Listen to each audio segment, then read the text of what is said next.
Hey Lenormand lovers, I'm Lisa Young Sutton, and in honor of Rana's new book, which is right here, okay, I am going to make 5 videos, one for each of her extra cards, and the last one will be the 40 card grand tableau. Now today we are going to take a closer look at the Spirit card. That's this card in the center here. Okay, it's number 37. Now, I want to show you, too, in her book, that she has a full section for each of the additional cards, right? Like here's, just like she has for the other cards. So you can see it's the same format, all of the keywords, and then she does have quite a few, she has some stories, too, of people who have used this card. Oh, look, there's Tony. And yeah, and then she's got quite a few combinations, you know, to really give you, look at them all. Oh, geez. Wow. Okay, so there's a lot in her new book for these extra cards. And I know a lot of people have already told me that they just never used her extra cards because they really didn't know what to do with them. And the little white book that comes with her deck, you know, this guy here, it's just very limited as to what it was. Well, you know, how much can you fit in a little white book? Okay, so here we see the image is an entity surrounded by the 4 elements, fire, water, earth, and air. And it represents the human connection to the realm of spirit. It addresses all spiritual matters. Now, think about what all spiritual matters means. Synchronicities, intuition, inspiration, karma, prayer, the soul, the surrounding energy at play in a situation, mediumship, Reiki, the Akashic records, and all spirits, entities, and ghosts. Now, a lot of people say, well, I don't do spiritual readings like that. You know, I just do practical, predictive readings. Well, you can still use it because this was a work reading for someone. All right. Now, the card's vibe is elusive and airy. So consider how it would affect the surrounding cards. It may tell the seeker to be transparent with their words and actions, or it can show that the seeker is being ignored, unseen, unheard, you know, ghosted, right? Yeah, I love that. In a love reading, it can describe someone who is unavailable or evasive with unfavorable cards, right? With favorable cards, it would show like a destined or karmic relationship. I know a lot of your ears are perking up right now. Okay, in a work reading, it can describe artificial, virtual, or synthetic intelligence. AI, man, I love that. In describing a job, it may be shifty, yet beneficial in some way, or just unreliable. And that's how it turned up in this reading, which I'm going to explain in a second.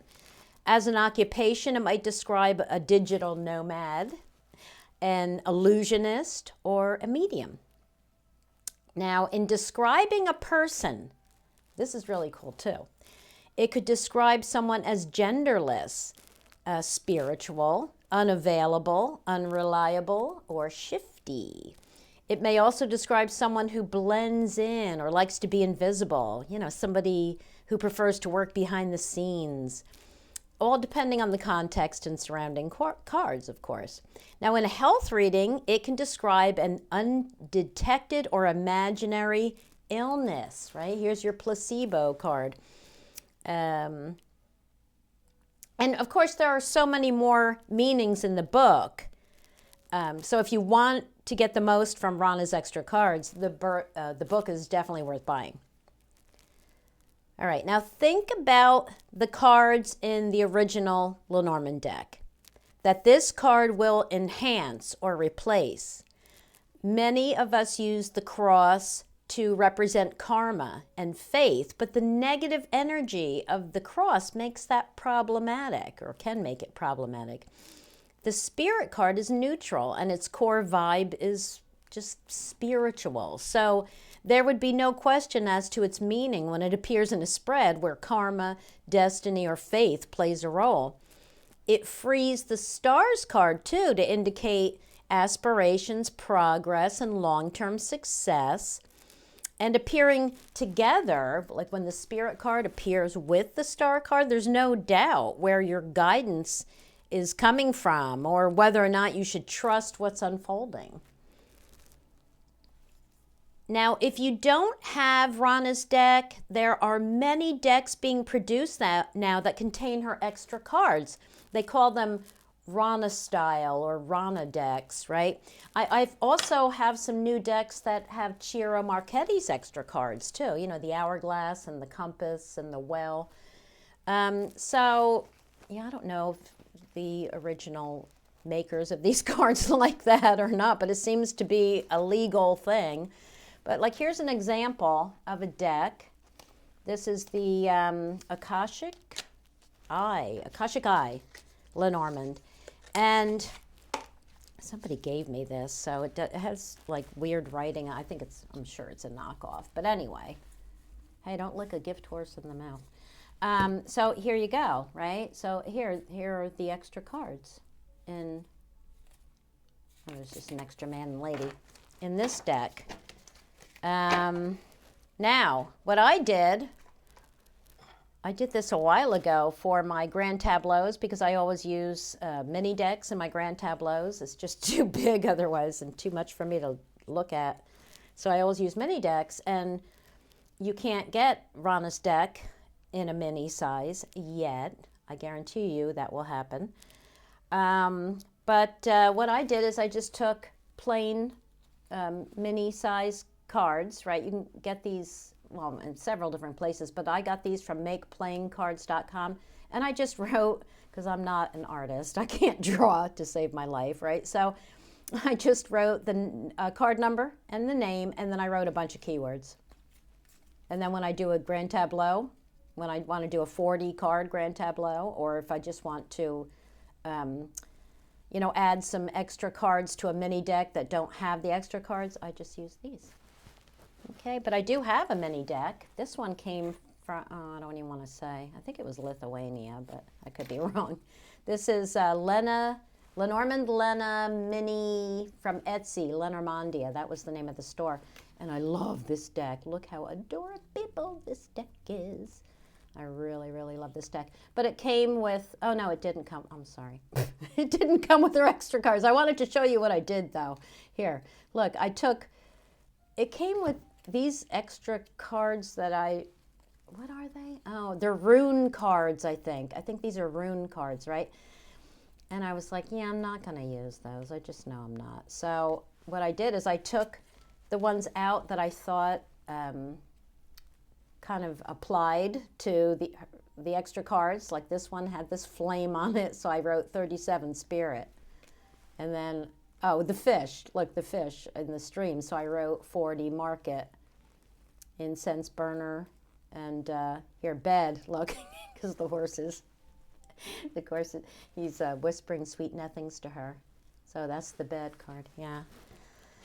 All right, so, and I've done that with other decks too. I've taken some of their, the Chakra Lenormand mini. I have a few other mini decks that I just made her extra cards out of the deck's extra cards that I wouldn't use. Okay, there are some options. All right. Oh, notice this too. I have these magnetic whiteboards. I have all different sizes, and I have them everywhere. I have them on the wall and on the refrigerator, everywhere, right? And as I'm doing readings for people that are here or online, but this one she was here, and I just throw cards down. I use my little magnetic push pins to hold them into place. And then I write the question, like here's the question over here. And I'm writing notes as the client is talking to me, and I'm looking at the cards and taking notes. I'm not listening to what they say, really. Anyway, okay, so Now, to finish up, I want to share this reading with you because it was one that really highlighted the spirit card. So this was a follow-up question after a grand tableau work reading for a woman. We'll call her June. She was unhappy with her job. She's in advertising. She's got a good job, but she was unhappy with her current job.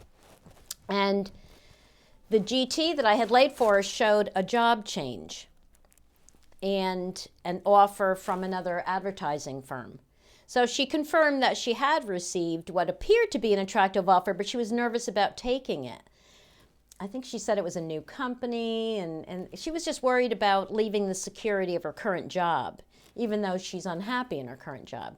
So I decided, I took out Rana's deck and shuffled it up, and I included all of the extra cards in it, which I often do for these follow-up readings after a GT.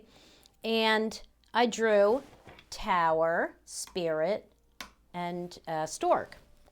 So both the Tower and the Stork are cards of elevation, rising above, gaining a higher perspective, right? The Tower shows advantages and power and the possibility of reaching the top of her field. It also represents the job itself. It's the corporation that she works for, or that she is thinking about taking the job at, right? And the Stork shows changing jobs for something better, just like it's the change of residence card. Well, it's the change of job card too, right? And because this is a job rating, but it shows. Notice it's at the end of the line. So it's like a change for something better, or a promotion or transfer to a better position. Now, what did the Spirit card add to this? Well, this is important because it really took the reading in another direction. It can indicate something elusive and not solid, right? And it was followed by the Stork. So which indicates a shift. Something that's not going to last forever, right? Notice that the Tower is a card of long-term, something made to last. Well, this is the opposite, and it follows that. It's modifying that, so it changed it. Plus this is another one that kind of says, well, it may have been meant to last forever, but I'm out of here, right? Okay, now the Stork, like I said, at the end shows leaving, or, a change, a big change, a shift, right? But if we were to put the Stork at the beginning of a line, it can indicate arriving, or, after, like a change that brings you somewhere, like the following cards would explain that, or returning to something. Right? If it were at the beginning, but it's at the end. So at the end is leaving. I mean, just look at the image, right? He's out of here. All right, so these three cards together told me that this job would lead her to new heights, right? Enable her to see things in a new way, maybe even bring a change to her ambitions, her priorities, right? Like she's thinking, hey, wait a minute. A job isn't just about money. Yeah, something deeper. The Spirit card added that. So I told June to trust, because this card represents trusting in your intuition, trusting in your higher self, right? Trusting the universe. So I told her to trust that it's meant to be, right? The job would move her from the cold and rigid Tower to the free and natural Stork. So now whether she stays at the new job or not is something that that's not, we don't know that yet. But no matter what, it's going to teach her something. It's like this is again from the Spirit card. It may not last forever, this job, but it's going to lead her somewhere better. It's going to teach her something she was meant to learn. It's got a purpose, okay? And I said we don't know yet if she's going to stay at the job because she's a regular client of mine. She's one of my grooming clients too. So I do know that she took the job and she loves the job, but it's only been a few months, so we don't know if, you know, she's going to end up leaving it or getting a promotion or anything like that. Hasn't been confirmed yet. Okay? So that's it for this video. Thanks for watching as always, and stay tuned for the next video where we will dive into card number 38, the incense burner. Okay? So bye for now, everybody.